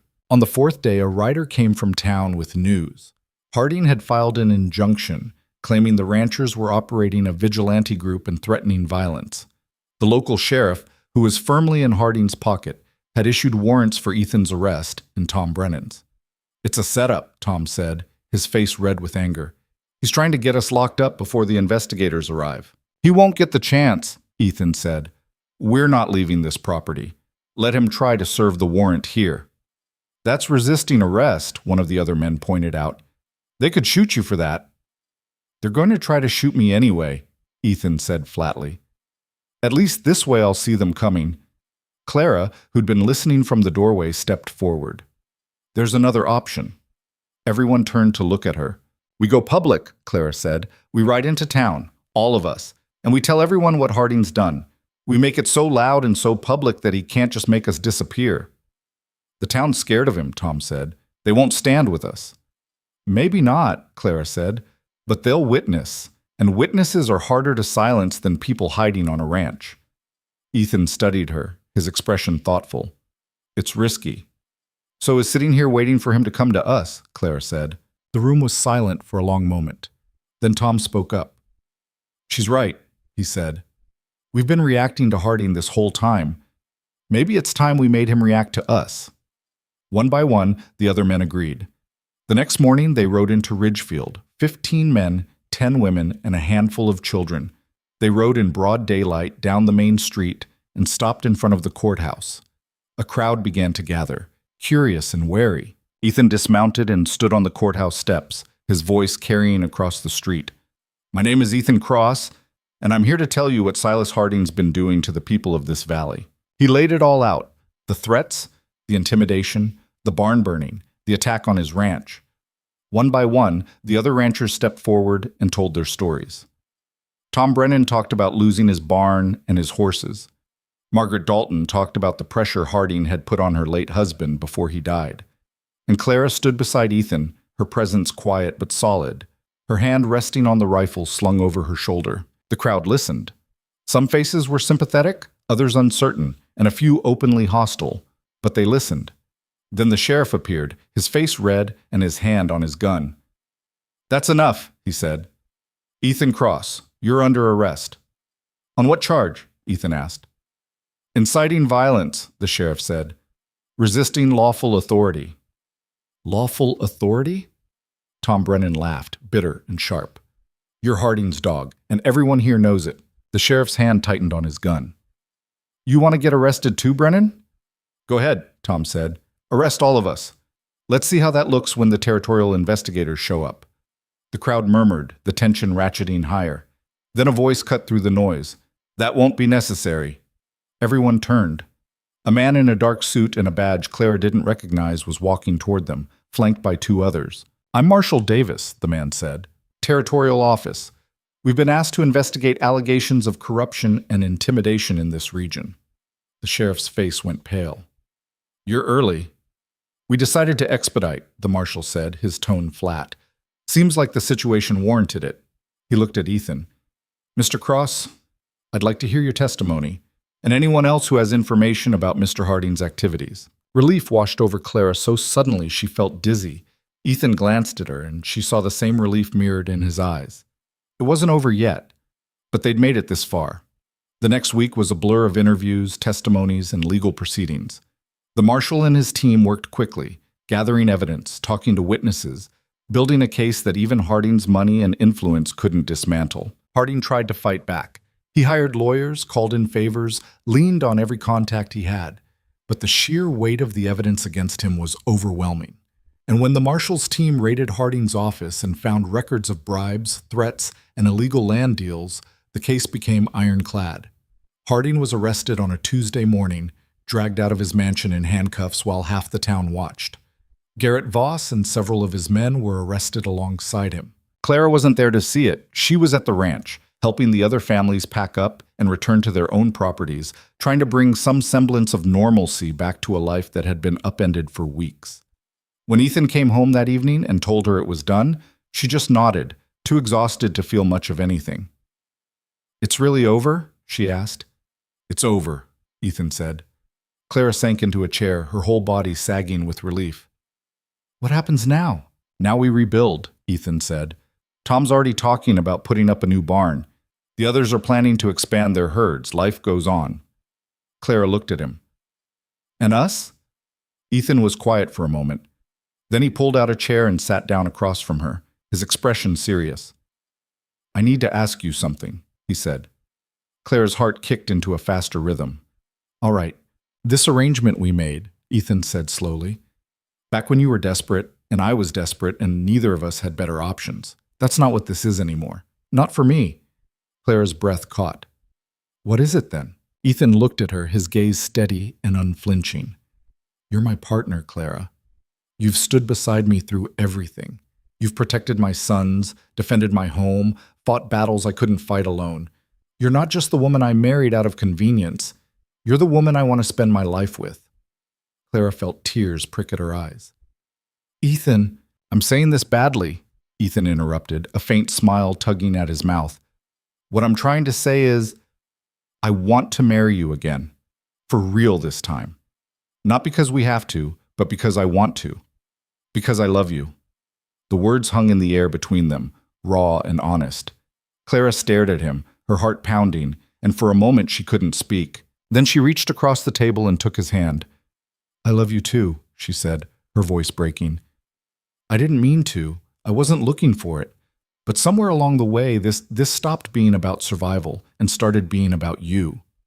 About us." Ethan's smile widened, and he stood, pulling her to her feet and into his arms. They stood there in the kitchen, holding each other, and Clara felt the last piece of the wall she'd built around her heart crumble away. "So is that a yes?" Ethan asked, his voice muffled against her hair. Clara laughed, the sound shaky but genuine.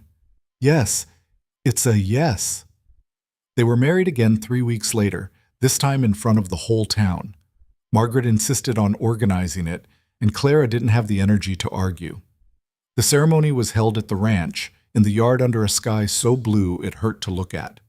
Lanterns hung from the trees, and long tables were set up with food the whole valley had contributed to. Jacob and Samuel stood beside Ethan, both of them scrubbed clean and dressed in new shirts Clara had made. Jacob had even combed his hair without being asked. Clara wore a simple dress Margaret had lent her, pale blue with lace at the collar, and she carried a bouquet of wildflowers Samuel had picked that morning. When she walked toward Ethan, her hand tucked into Tom Brennan's arm, because he'd offered and she had no one else, she saw the way Ethan's expression softened, the way his eyes never left her face.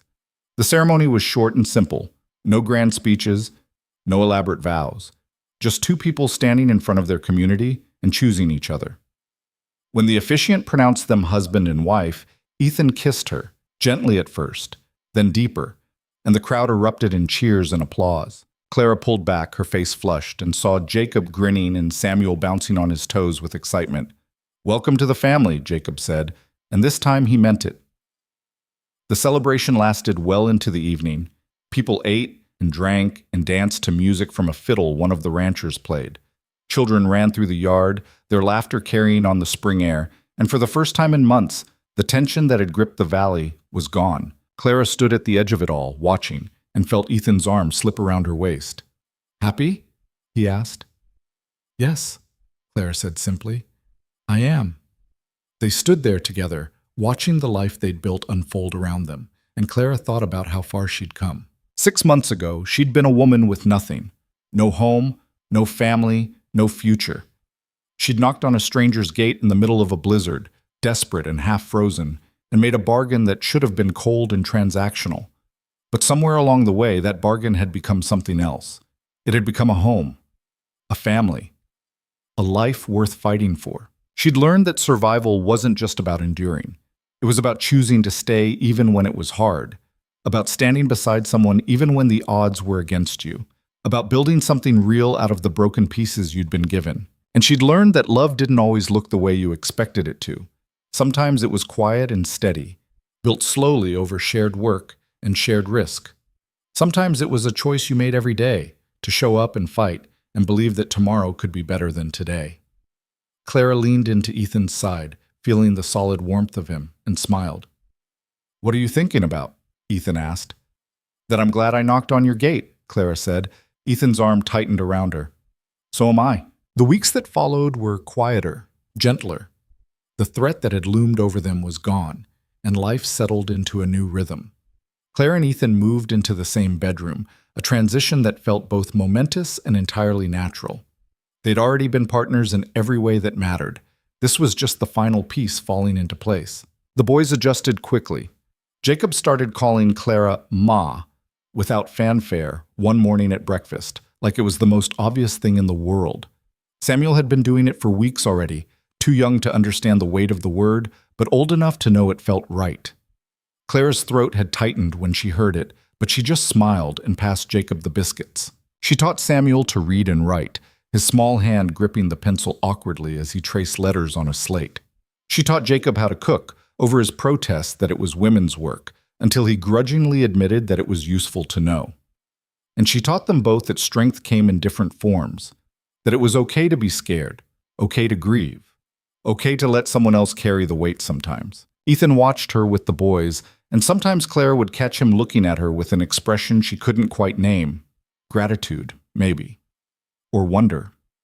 Or something deeper that didn't need a name at all. One evening, as they sat on the porch watching the sun set over the mountains, Ethan said, "You know, I used to think this place was cursed." Clara looked at him, surprised. "Why?" "Because I lost her here," Ethan said quietly.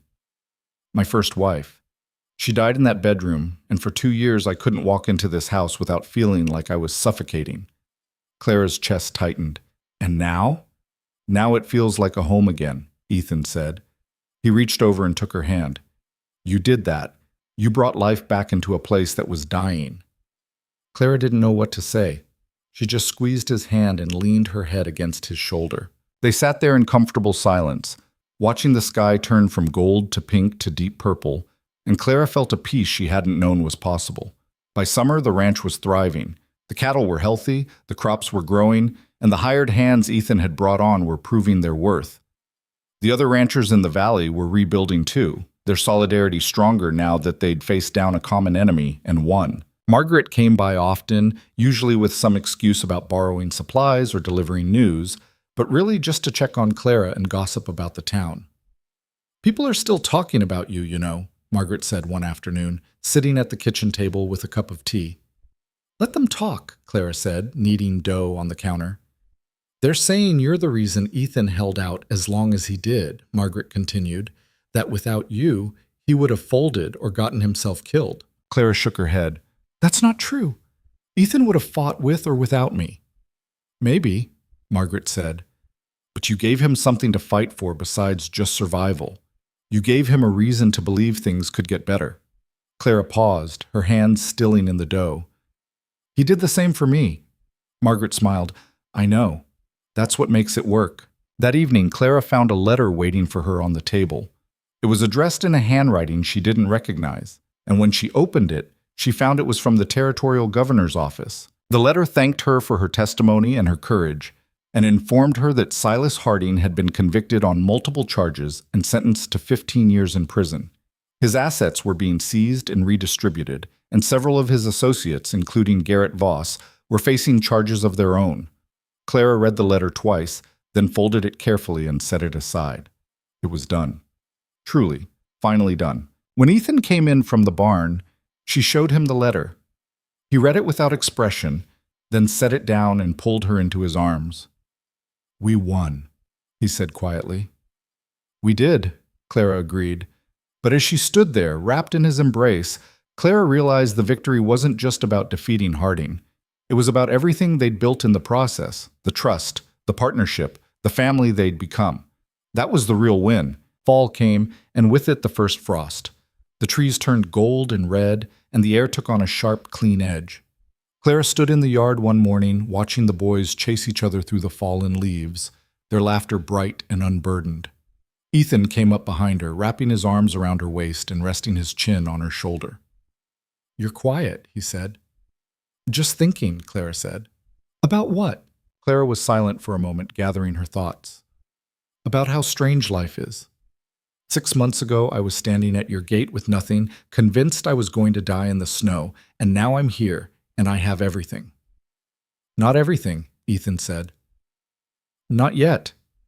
Clara turned in his arms, looking up at him with a question in her eyes.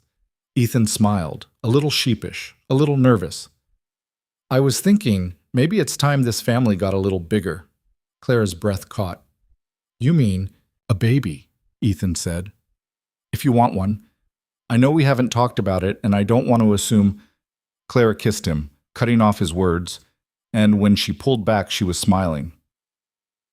"I want one." Ethan's face lit up with a joy so pure it made her chest ache. "Yeah?" "Yeah," Clara said. He kissed her again, deeper this time, and Clara felt the last piece of her old life, the scared, desperate woman who'd knocked on a stranger's gate, fall away completely. She wasn't that woman anymore. She was Clara Cross, wife and mother and fighter, a woman who'd claimed her place in the world and refused to let anyone take it from her. And she was home. By the time winter came again, Clara was visibly pregnant. The boys were ecstatic, Samuel peppering her with questions about whether the baby would be a boy or a girl, and Jacob quietly building a cradle in the barn when he thought no one was watching. Ethan was attentive to the point of being overbearing, constantly asking if she needed to sit down, if she was eating enough, if she was warm enough. "I'm pregnant, not dying," Clara said one evening, exasperated but fond. "I know," Ethan said. "But I lost her, Clara. I lost her and the baby both, and I can't go through that again." Clara's expression softened. She took his hand and placed it on her belly, where the baby was kicking. "Feel that?" she said. "That's your child, strong and healthy, and I'm strong and healthy too. We're going to be fine." Ethan closed his eyes, his hand warm against her stomach, and nodded. The baby came in early March, a girl with dark hair and her father's serious eyes. They named her Rose, after Clara's mother, and from the moment Ethan held her, Clara knew he was lost. He cradled her with a gentleness Clara hadn't known he possessed, his rough hands so careful with her tiny body. And when Rose wrapped her hand around his finger, Ethan's eyes filled with tears. "She's perfect," he whispered. "She is," Clara agreed. Jacob and Samuel were smitten too, taking turns holding their sister and arguing over who got to help Clara with feedings. The house filled with the sounds of a baby crying and cooing and being passed from one set of arms to another, and Clara felt a completeness she'd never imagined possible. One night, when Rose was a few weeks old and finally sleeping through the night, Clara and Ethan sat on the porch together, wrapped in blankets against the cold. "I keep waiting for something to go wrong," Ethan admitted. "For the other shoe to drop." "Nothing's going to go wrong," Clara said firmly. "We've already been through the worst. This is what comes after." "What comes after?" Ethan repeated, like he was testing the words. Clara leaned into him, her head on his shoulder. "Happiness. Family. A life we built together. This is what we fought for." Ethan was quiet for a long moment. Then he said, "I used to think happiness was something that happened to you." something you found or lost, like it was out of your control. And now? Clara asked. Now I think it's something you build, Ethan said. Day by day, choice by choice. You choose to show up. You choose to fight. You choose the person standing beside you and the life you want to make together. Clara lifted her head to look at him. Is that what we did? That's exactly what we did, Ethan said. He kissed her forehead, gentle and reverent. And I'd choose you again, every time. Clara felt tears prick at her eyes, but they were good tears, the kind that came from joy too big to hold inside. I'd choose you too, she said. They sat there together, watching the stars come out over the Montana sky, and Clara thought about the journey that had brought her here. The desperation, the fear, the hard-won battles, and the quiet victories. She'd learned that home wasn't a place you were given. It was something you claimed, something you fought for and built with your own hands. It was the people who stood beside you when everything went to hell, the ones who saw you at your worst and chose to stay anyway. And she'd learned that love didn't always start with passion or romance or grand gestures. Sometimes it started with a desperate bargain in a blizzard. Sometimes it was built slowly, in shared work and shared risk, until one day you looked up and realized the person beside you had become your whole world. Clara reached for Ethan's hand, their fingers intertwining, and felt the weight of everything they'd been through and everything still to come. It wouldn't always be easy. There would be hard winters and lean years, arguments and misunderstandings, moments when the weight of it all felt too heavy to bear, but they'd face it together. And that made all the difference. Spring arrived, and with it came new life. The snow melted, the grass turned green, and the ranch woke from its winter slumber. Clara planted a garden, teaching Samuel how to press seeds into the earth and cover them gently, and watched Jacob help his father mend fences and tend to the cattle. Rose grew, her dark eyes brightening with curiosity, her small hands reaching for everything within grasp. She was a sunny baby, quick to smile, and she wrapped everyone around her tiny finger. One afternoon, as Clara was hanging laundry on the line, Margaret rode up with a basket of fresh bread and a familiar expression. "You look like you have news," Clara said. "I do," Margaret said, dismounting. "Harding died in prison. Heart attack, they said." Clara stilled, a wet sheet in her hands. "When?" "2 days ago," Margaret said. "I thought you'd want to know." Clara nodded slowly, trying to process the information. She'd thought she'd feel something, relief, maybe, or vindication. But all she felt was a distant sadness for a man who'd had everything and thrown it away trying to take more. "Good riddance," Margaret said bluntly. "The world's better off without him." Clara didn't disagree, but she also didn't celebrate. Harding's death didn't erase what he'd done, but it also didn't define her life anymore. "Thank you for telling me," Clara said. Margaret studied her. "You're different than when you first got here. Stronger, maybe, or just more yourself." Clara smiled faintly. "I didn't have much choice. It was adapt or die." "You did more than adapt," Margaret said.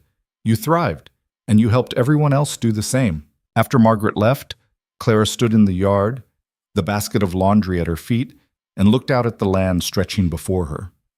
It was hers now, in a way that went deeper than ownership. She'd bled for it, fought for it, made it into something worth keeping, and she'd done it not by being perfect, but by being stubborn, by refusing to give up even when everything seemed impossible, by choosing, again and again, to stay and fight and build. That evening, as the family gathered for dinner, Ethan at the head of the table, Jacob and Samuel on either side, Rose in her cradle nearby, and Clara serving up a meal she'd made with her own hands, she felt a contentment so profound it brought tears to her eyes. This was what she'd been searching for all along. Not a perfect life, but a real one. Not an easy path, but one worth walking. "You all right?" Ethan asked, noticing her expression. Clara wiped her eyes and smiled. "I'm perfect." And she meant it, because sometimes perfect didn't mean flawless. Sometimes it meant exactly where you were supposed to be, scars and all, surrounded by people who'd seen you at your worst and loved you anyway. Sometimes perfect was a cold bargain that turned into something warm. A desperate choice that became a life. Sometimes perfect was just home.